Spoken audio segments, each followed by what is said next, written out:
gave us the house of King David and Solomon. And through that same lineage, Jesus and Mary Magdalene, Joseph of Arimathea, Martha, and their immediate family were part of. So that is the reason why they don't believe that he was, the Christ. They're according to the original prophecies, he's supposed to be a superhuman, a Superman figure. But what they didn't understand is that Superman figure is now going to be emerging among the existing human race. He's going to be like the leader of all the light, the Elohim, the 144,000, the starseeds. He's going to be like the one that's going to lead that war against evil for one final, redemption and ushering in the golden age. Are you saying that it is Jesus that will come, or it's going to be a different type of figure, a brand new person? Through his lineage, through his bloodline, through the house of David, yes. Through the house of David. So that's very much in line with Jewish thinking also. So thank you for straightening that out. Of course. And I think you also had wanted to straighten out something that we spoke about with Alana Danat. Yes. Yeah, so let me just correct myself. It's not that she physically died. It's that her body was overtaken through a parasite from within. So now the Dracos are using her as a host. So it's no longer her. It's still the same body, but it's no longer her soul. And that explains why people for months have been noticing something different about her. There is no life spark in her eyes. She's totally been inorganic. Now she's just being used for Archon energy. She's actually been compromised by AI through Enki. Because Enki has returned, but he's no longer biological. Enki has also been, Enki was involved in this AI thing for many thousands of years. So Enki's already cybernetic. He's no longer biological. And that explains why a small group of the Federation, a very tiny group, defected within the last 10 months because of this return of Enki, who is actually Lucifer, by the way. And he's part of this, AI system that big tech is now developing here in this world. He's connected to all of that. Okay, thank you for clearing that up. That's big. And I also want to bring up what we were talking about right before we started recording, that how much we love Alex Collier and what he's brought to the table since the 80s. He was foundational in this conversation. He was like one of the pioneers, and perhaps was vulnerable because he was prone to depression. He always spoke about that, and he was very open about that, speaking, I think, about his suicide attempts, because he just wanted to go back home to Andromeda. He felt very lonely here on this planet, which we can all the starseeds can relate to. So it's just a reminder for all of us to keep ourselves in high vibe, so we aren't susceptible to the dark side. That's the work of life. To do the energy work. So you're ready to get. I agree with that. Yes, he was, one of my heroes when I first started my journey, and I'm just reporting what the Galactics are telling me. It's sadly to say that through his depression, the dark side was able to kind of work through him, and in the last few months now, and that's why I said what I said about him as well. That he has been also compromised. Yes. Well, thank you for clarifying that. I think we all needed to hear that. Okay, so my first question, can you explain the concept of the 144,000? I'm still not clear on it. And does it relate somehow to the lost tribes of Israel? It relates to the tribe of Judah. Okay. To the lineage of King David and those direct descendants. Basically, the 144,000 are the people that carry the highest concentration of the celestial DNA that originated in Lyra. And then it went to Sirius, and then it also went to the Pleiades. So those are the 144,000, and the reason that they are pretty much at the core of the different starseeds that are now numbering in the millions is because they also represent the most advanced souls in the multiverse. So that's why they had to be born in such a pure lineage that could be traceable, technically, all the way to Michael the Archangel.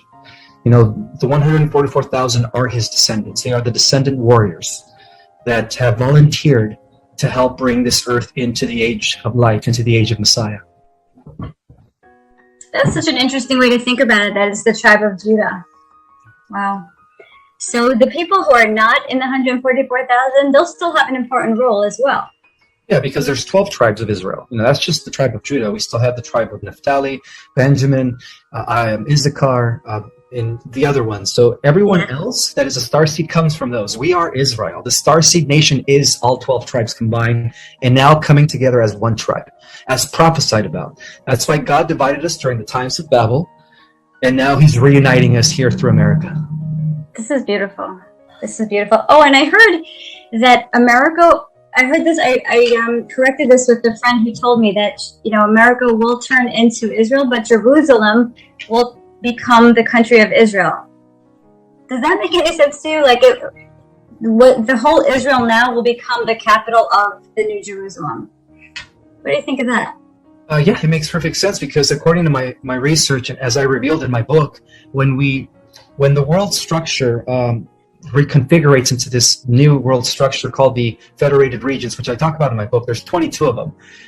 The region we identified today as Israel is going to be known as the Jerusalem Federation, and the Jerusalem Federation is the name of that actual land.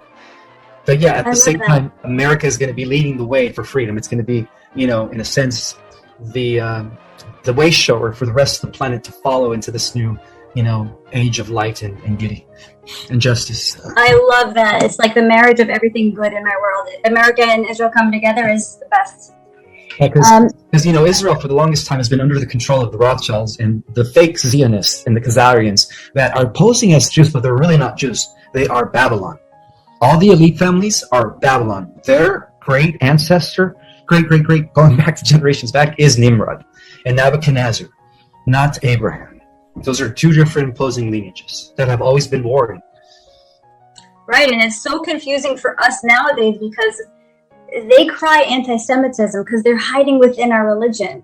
And all of the other Jewish people are traumatized by anti-Semitism also. So it's so much confusion inside the religion because when you talk about Q to other Jewish people, they're like, no, it's anti-Semitism. Don't talk about Q. They're talking about the Rothschilds and the Rockefellers and they're all Jews. And, me and Guru are actually going to do a Zoom about this because it has to be cleared up. There's so much gaslighting inside the Jewish community about this whole anti-Semitism and how the descendants of Nimrod use us as a shield because they cry the same anti-Semitism, and they're protected under it. Exactly. I'm glad you brought that up. Okay, so life in 5D, right? First of all, what will the weather be like? It's going to be perfect. It's going to be the same year-round. We're not going to have the different seasons because the reason we have seasons is due to the wobble of the Earth. That's all going to be recalibrated. It's going to be tropical year-round. It's going to be like paradise every day for 24/7, and that's how most worlds exist. Worlds don't go through these weather changes. They don't have seasons the way we do, because they're so advanced that they're able to constantly control their atmosphere. They are able to make it rain when they want it to rain. They are able to make it sunny when they want it for it to be sunny. They have absolute control of the elements, and so that's what we're heading into. We're heading into a world where our species, as we become higher dimensional beings, we're going to be in communication and in tune with the nature forces. And as a result of that, we're going to determine how we want the weather to be 24/7. Oh, I love that. That's such a relief because I think a lot of the depression on the planet comes from being in winter, and being subjected to the forces of nature. Okay, so in your interview with Mickey Clan, I heard you guys talk about how when you were younger, you did modeling, and you were approached by the Cabal. Several times, yeah. They tried to get to you, right? Yes. And I heard you say that they offered you to be on, let's say, People magazine as the sexiest man alive. Well, they were trying to entice me by saying that if I signed a contract with an agent, I was going to, I guess, shift my career from modeling to acting, that immediately they would catapult my career. I'd be shooting movie after movie, be like the next Brad Pitt, and then, that would make me or qualify me to become people's sexiest man alive. But I was in my early 20s when they approached me, So my and question, I turned them down. Go ahead.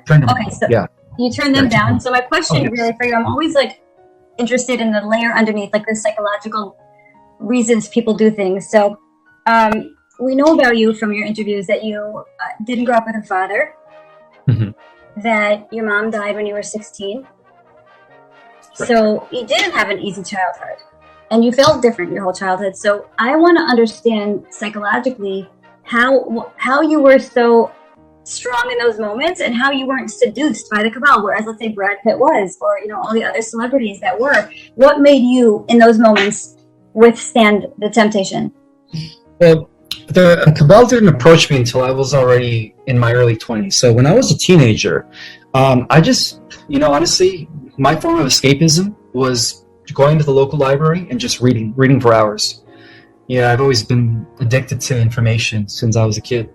And so that's how I would escape all the bullying, all the people not wanting to be my friend, all the name calling that I got in school, for being different. So I would go to the local library and I would just consume myself with books. And I mean, at the age of 16, I had already read Plato's Republic, heavy books, like books that you would consider, university and college text level books. I was already reading Political Theory, Volume 1, 2, Modern Day Philosophy. I read all of Nietzsche, Kierkegaard, Immanuel Kant, you name them, Friedrich Schiller. Like, I read every 18th century philosopher. I read everything about science. I got into learning about astrophysics. And I was only 16, and, so that's how I would escape that. That's how I would escape what I would call my inner turmoil, because I was a depressed teenager because of the fact that it was very hard for me to fit in. But I was also drinking a lot. My mother passed away at 16, and that just kind of really, really made me want to drink even more in order to kind of deal with my hurt, my pain of not having any more parents at the age of 16. And so I stopped drinking at the age of 20 after going to the hospital a few times for vomiting blood and stuff. And after a thorough analysis of my physical organs, I was told that if I continue on this trajectory, that I'm probably not going to make it for another 5 years. I'm going to end up developing cirrhosis of the liver, other organ damage. And I mean, I was drinking a lot. I was drinking so much.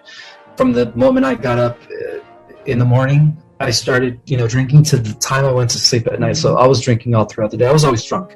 I never wanted to be sober. But I haven't had a drink since then. It's been almost, I'm 44 now. I would have to say 24 years, since I've drinking. And I don't ever want to go back to that. Once I had my awakening at the age of 21, after doing Kriya Kundalini and really having my inner understanding of things coming back that I was suppressing for many years due to my religious upbringing, everything just changed for me. I was offered modeling gigs, which was, to me, was just extra money. I had a part-time job, and then I did modeling part-time, so that's how I was able to support myself. Not to mention, I was a dad at the age of 20. My daughter was born. She's now 23, actually. She just turned 23 in June. So, I was forced to, mature at an early age. I had 2 jobs when she was born, but then I got the modeling gig, and that kind of helped out when I was like 23, 24. And so, that's when they approached me. That's when they, I guess due to looking glass technology, they see who's going to be influential in the future and who's not, And so I think that's what they did, and they've always known about me. But I also always had special protection. Because of my family lineage. I come from the royal house of Spain. My my ancestry could be traceable to the last of the kingdom of Spain that used to be called Septimania, that existed 700 years ago. And so because of that, because I claim, I guess I'm considered the real, how can I say it, heir to the throne of Spain. I've always had like special protection, perhaps from the benevolent secret societies, those that were associated with the Knights Templars, the Priority of Zion.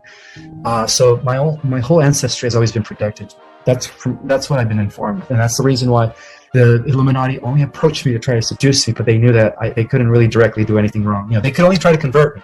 But they couldn't really try to do away with me because of my special protection. Interesting. And was there ever a moment that you felt weakness to go into there? You were rock solid. You didn't.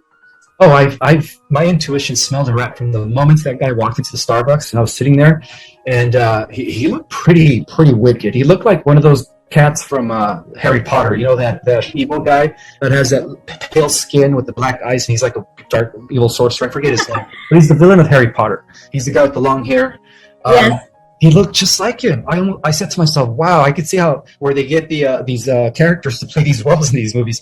The guy was actually a sorcerer. He wasn't part of the cabal like we know him. He was a person who had abilities. And I sensed that from the moment he walked in the room. And at that point, I had already reconnected with my higher self. My higher self said, he's going to try to convert you. He's from the other side. Be careful.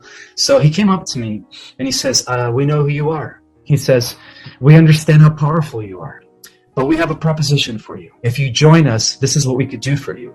And in the end, you will be, you would be the great leader of our entire world government. And I'm like, what? He goes, yes, we're going to set up this entire world system for you to be at the head of it. I'm like, no. But all I had to do was sign a contract to become famous, become an actor. And then from that point, they were going to catapult my career. And supposedly, from what I understand, that, they were going to get me into politics and everybody was going to love me. But yet I was going to be, working for the dark side. So from the beginning, I smelled a rat. And this is what I said. I said, and they said, we offer you all the women you want. No, there's nothing you can say that's going to entice me. I know who you guys are. I'm faithful to the light. And at this point, I suggest that you get away from me if you know what's good for you. Ooh. Yeah, so I threatened him and he backed off.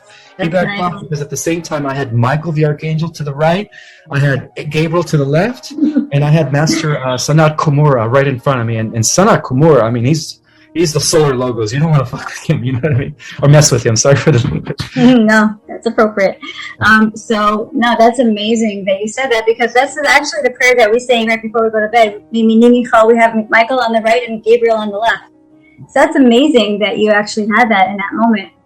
And it gives me such insight into what goes on with the celebrities that we are seeing. Like, the hardest losses for me personally was Oprah and Ed Sheeran. Those two killed me when I saw Ed Sheeran come out with his most recent album cover and it was a vampire with blood dripping down the teeth. I was like, they got to him too. So I have a question about that, Ismael. Sure.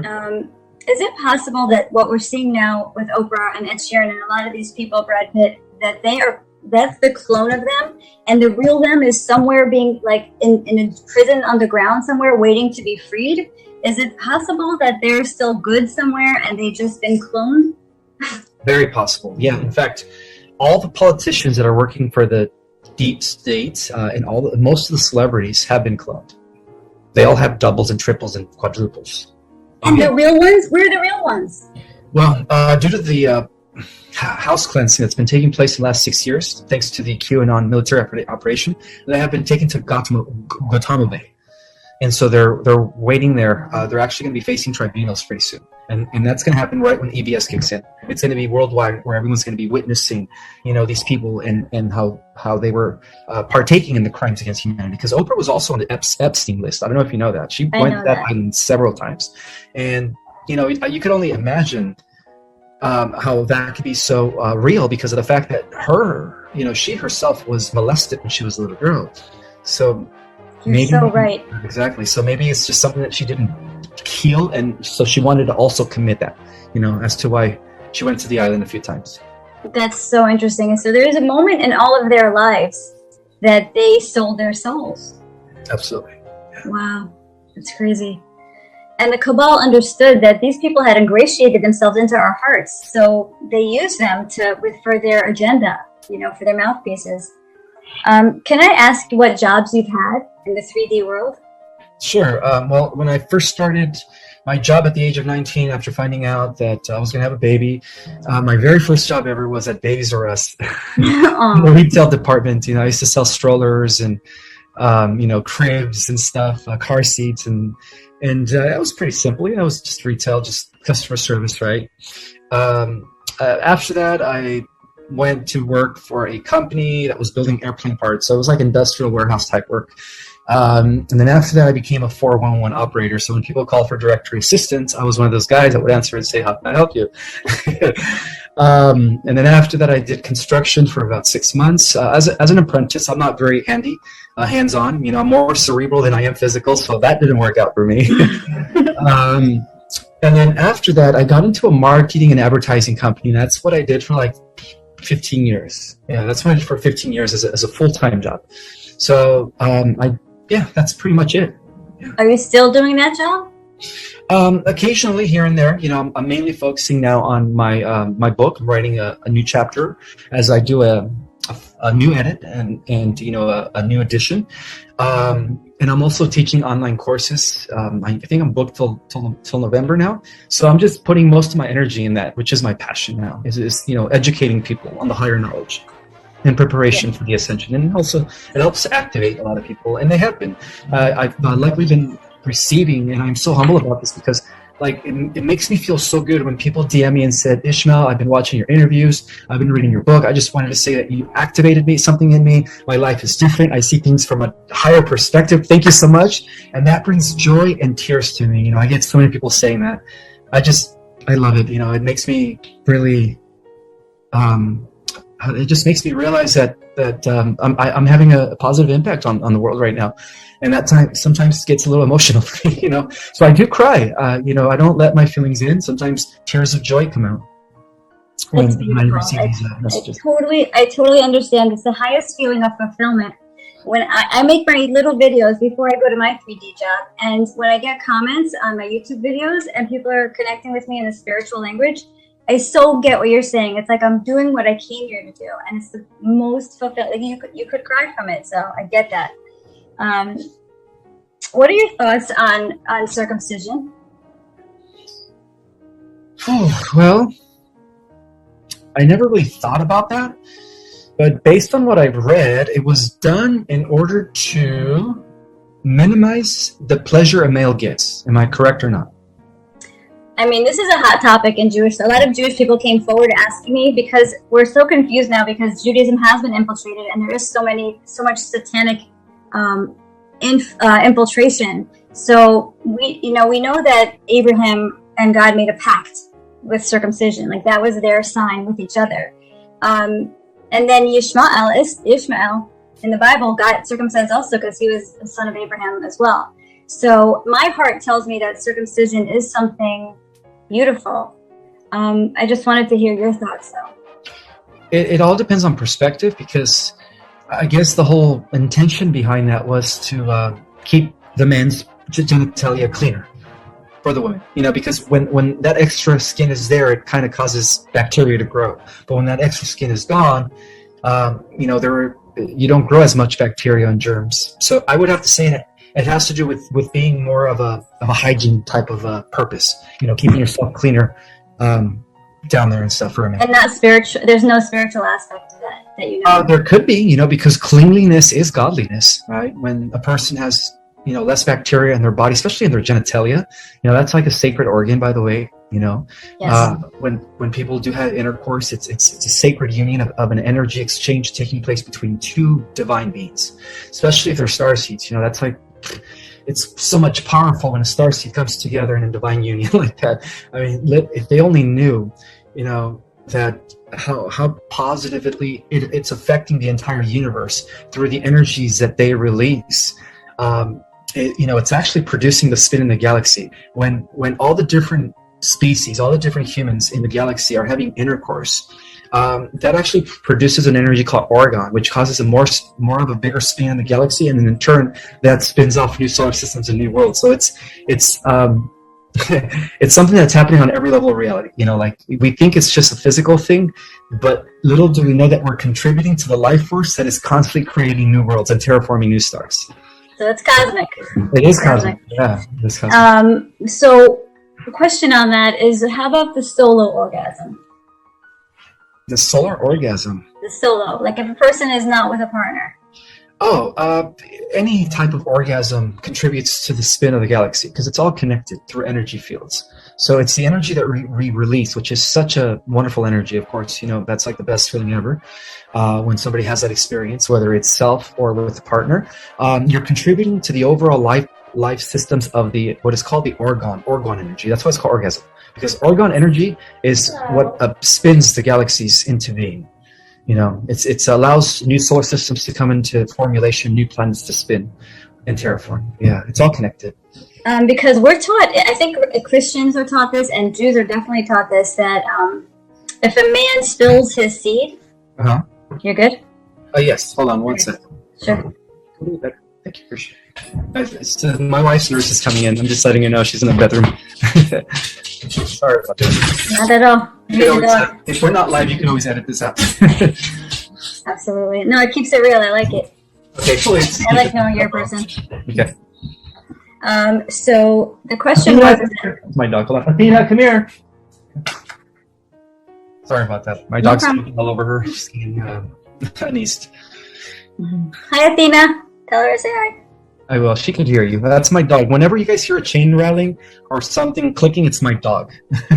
Yeah, she sounds fierce, man. She sounds like big. Oh, she's beautiful looking. She's a fawn pit bull, very beautiful with golden, like almost like liquid gold eyes. They just pierce into you. Okay, so back to my question. So we have Judaism and Christianity has the take on a man's filling his seed, from what I've been taught, is that negative entities will attach themselves to them. And it's created a lot of fear, shame, and guilt inside the religion, especially for teenage boys. So what do you think is the real deal with this filling of the seed concept? All right, well, if it's done, if they're doing it themselves, they are, how can I say it? They're giving away their life force, because for a man, their seed is their life force. So if they could do it in moderation, like not every day, once a week, in order to prevent what's called prostate cancer, okay, because that's healthy. You have to do it sometimes, but don't do it every day. You have to allow your life force to build within your testicles, because that's where all your nutrients are concentrated and stuff. But if it's done in a union with somebody else who is vibrating at your level, and it's done in love, which is the highest form of doing that, then you're actually contributing to the overall creation process of the entire universe. I love that. That actually really resonates with me. I love that thought.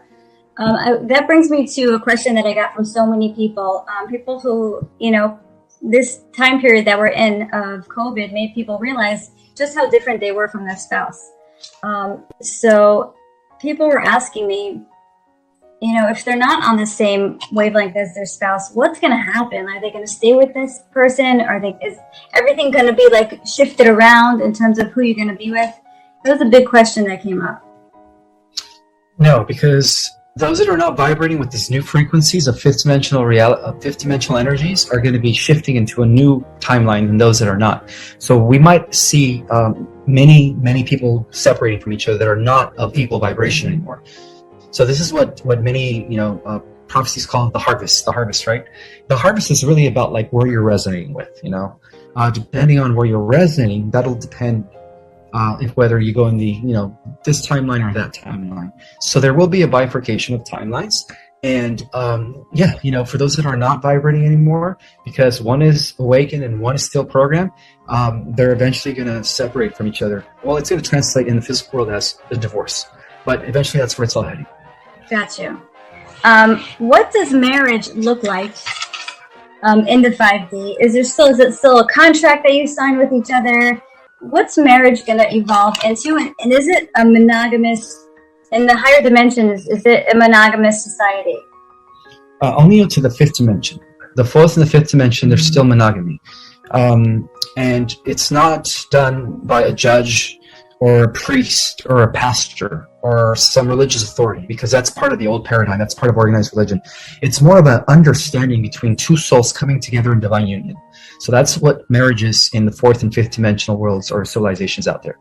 Beyond the fifth dimension, because we do move into a social memory complex where we go from being just individuals to a collective unimind while maintaining our individuality. It's more like plural. At that point, for instance, civilizations that exist within the sixth dimension and up are no longer, it's not just one person being with one person. You can have up to multiple partners in those realities, because of the fact that everyone is part of this unity consciousness. So we all see each other as a reflection of each other and everyone. We see everyone as ourselves. So at that point, it's not just about exchanging energy with one individual, but exchanging energy with, the community. And, at that level of reality, there's no diseases, there's no jealousy, there's no obsession, all that stuff is third dimensional stuff. So everyone is under some form of collective understanding of things. Got it. It's like once you're no longer possessive of this other person, you're like free to experience, and you want the other person to experience too, love in all the forms. Yes, because when you're exchanging energy with others, when you get together with others and you do that, you actually exchange energy. So at the cellular level, let's take, for example, the trillions of cells. Our trillions of cells are all hooking up with each other, because of the fact that they're all working together to make your organism exist. They don't just stick to one cell. They exchange energy with every cell. That's how it works. So that's what we're getting into. That's a great analogy. That actually helps me understand it. Yeah, because it's for the greater, it's for the greater experience. Exactly. Of everybody. Okay, this was a big question also that I kept getting from the Jewish community. And I'm almost afraid to ask it, but here we go. As far as you know, has the Hebrew text of the original Bible, the 5 books of Moses, has the Hebrew text, we know that the Roman Catholic Church mistranslated it. We know that. They've, changed the language. But has the original Hebrew been tampered with or edited?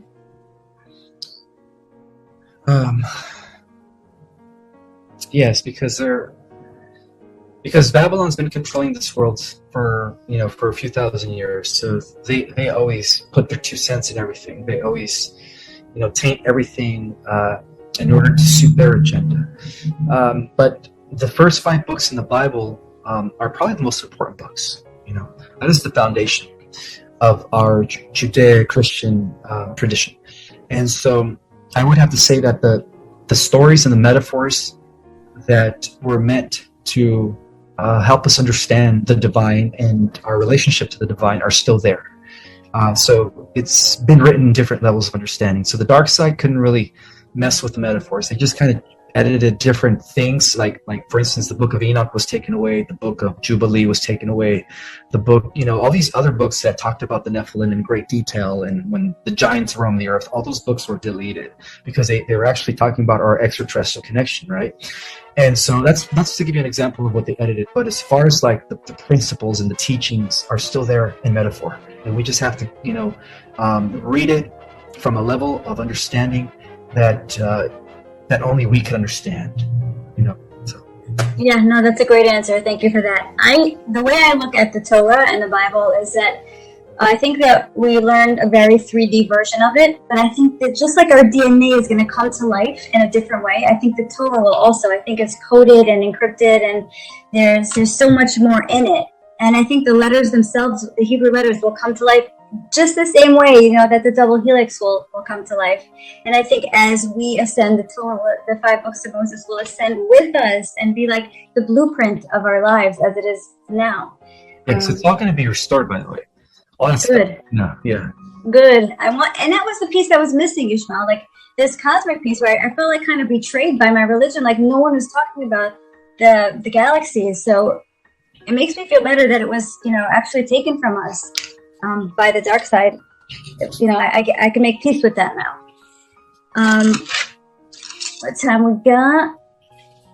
I can have you for 10 more minutes? Yes. Okay.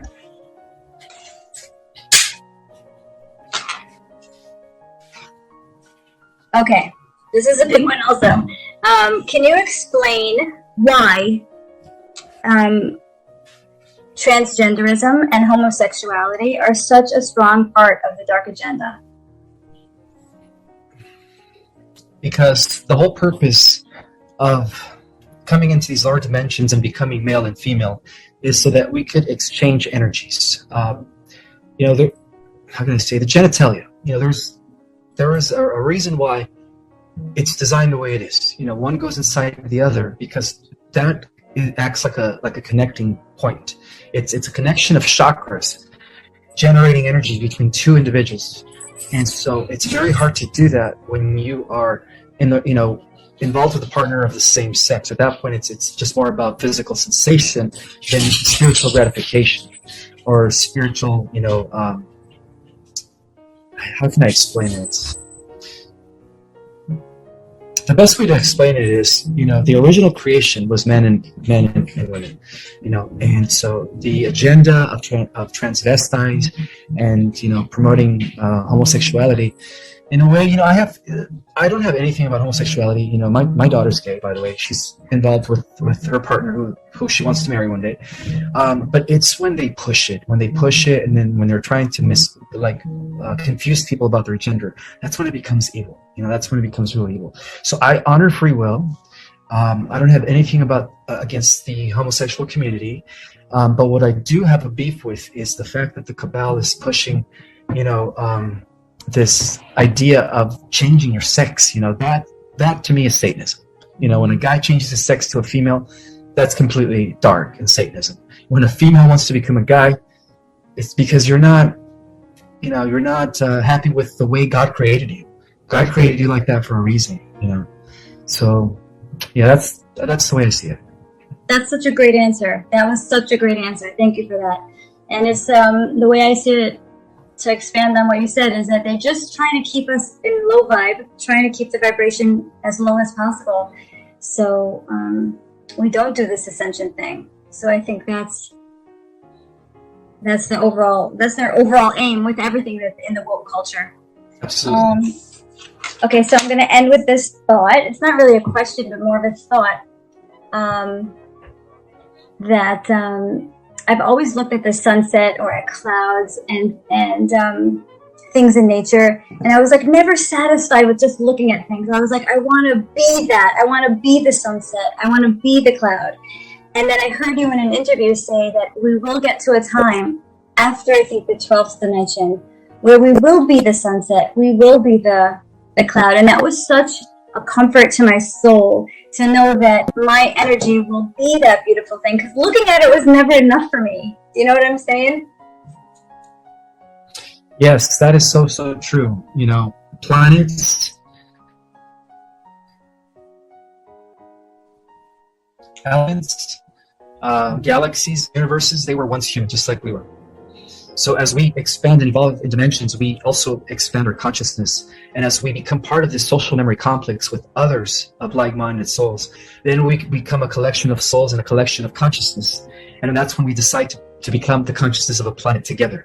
So a planet was a collection of individual souls from the 6th dimension who went to the 7th dimension who decided to become a planet together. And so they embodied the consciousness of a planet. That's so beautiful, and I can't believe it. Actually, I understand what you mean. I get it. It's really I'm one of these people who you have helped. You're helping really to wake up my soul. So I'm so grateful for you, and I'm signed up. I told you I'm going to be joining your course in September. I can't wait to learn more techniques of activation, and I'm grateful for today. You're welcome. Thank you for having me here. Thank you so much, Ismael.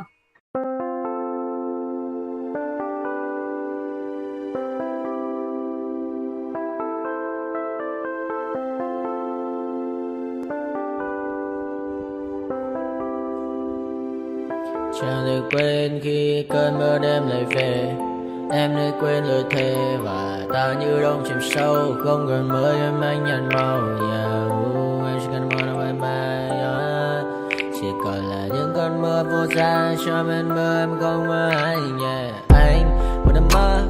Chỉ cần bên em không được cần nhớ. Và chỉ có em không muốn nhớ. Và người ta bên nhau như ngã tớ. Muốn nhớ về say em chỉ có mấy em ở đây. Và nhưng không muốn em mơ mày. Tình yêu làm cho ta đau đầu. Không em như mà mơ mộng. Anh như nơi mong cầu. Và mưa bên em ngô sầu. Cha có mà mai em mơ. Chỉ có bên em nhưng là khó mơ. Mà đang dài. Em muốn bên ai. Anh không mong gì hơn. Chỉ mong em sẽ ở đây ôm anh thật gần. Anh chỉ mong đôi ta được có nhau. Mà đừng em đâu anh có em. Một đêm bên nào đừng có em. Ta sẽ trao nhau môi hôn thật sâu. Ôm anh cứ mưa bằng ngâu. Và em chỉ nằm đâu. Anh không muốn em ở đâu đâu. Một cơn gió thứ anh không mơ cầu. Mà không đôi anh mà bên giờ. Anh chỉ là my friend giờ. Em quên đi bao lời hứa. Quên đi cả những ngày xưa. Anh như là muốn nước. Em cứ một chưa. Mà đừng ở đêm ở đêm. Anh nhìn một đôi đi bằng kem. Không như là ba trên đêm. Cho em nhiều hơn như là kem. mưa thôi, còn ai sẽ là nắng rồi. Em chỉ cần là mưa thôi, cho anh ngừng êm trôi, cho anh được ôm em khi trời nắng và ôm em khi trời mưa. Và có anh như có mặt trời, em như là cuộc đời, có được nhau là gặp thời, không cần mưa để mần lời. Anh muốn em mau về đây để cơn mưa ngừng trôi, anh muốn em là cuộc đời trong mưa mời. Bao con bao nhiêu sự trên đời, anh chỉ mong muốn có em bên người, không muốn mơ mơ, chỉ cần mơ say, em nên làm con tim buốt sầu, đừng làm con tim để âu đầu. Yêu em chẳng em mà mong cầu, chỉ muốn có em ở trong đầu, anh không.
to my party, we're just getting started. A life is a dream or a nightmare scarring. Hand me a drink cause I think I'm going all in. Get me a shrink who can catch me when I'm falling. Cover up my scars, flip the handlebars, crashing in my car, wake up in a bar. I'll be a superstar, just on my avatar. This world is so bizarre, empty out the reservoir. Yeah, I'm taking 6 shots, yeah, straight to the face. And I wanna get lost, I'm sick of this place. Don't know how to stop when I'm feeling this way. So I'm taking 6 shots till I'm feeling okay. I think I'm going crazy, don't think I'll get home safe. So I'm taking 6 shots, all straight to the face. I'm taking 6 shots, are you coming with me? I'm taking 6 shots, yeah, straight to the face. And I wanna get lost, I'm sick of this place. Don't know how to stop when I'm feeling this way. So I'm taking 6 shots till I'm feeling okay. I think I'm going crazy, don't think I'll get home safe. So I'm taking